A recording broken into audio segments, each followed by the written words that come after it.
देलाबन बाड़ाय लेगे 2011 सेंसस लेकाते अब भारत दिसम रेन मारांग मोड़े गोटेन ट्राइब कम्युनिटी से आदिवासी दिखाते 5th नंबर रे मेना कोआ ओराव कम्युनिटी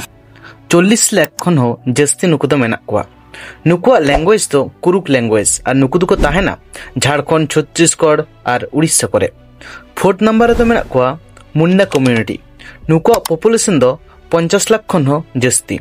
नुकुआ लैंग्वेज तो मुंडारी और नुकु सानताली ते को रड़ गया नुकु दो झारखंड उड़ीसा और वेस्ट बेंगल करे को ताहेना 3rd नंबर रे मेना कोआ अब सानताड़ पॉपुलेशन दो 60-70 लाख खन हो जस्ती अब लैंग्वेज दो सानताली और अब दो अपना स्क्रिप्ट ऑलचिकी हो मेना सानताड़ को जस्ती बिहार बेंगल उड़ीसा और झारखंड करे गबन ताहेना 2nd नंबर रे मेना कोआ गोंड कम्युनिटी नुकुआ पॉपुलेशन दो 90 लाख खन हो जस्ती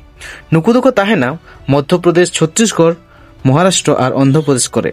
नुकुआ लैंग्वेज तो गुंडी लैंग्वेज 1 नंबर से इंडिया मारांग ट्राइब कम्युनिटी को हुयो कना भिल कम्युनिटी नुकुआ पॉपुलेशन दो 1 करोड़ खन हो जस्ती नुकु दो को ताहेना राजस्थान मध्य प्रदेश गुजरात और महाराष्ट्र करे नुकु दो भिल लैंग्वेज ते को रोड़ा जोहार गे।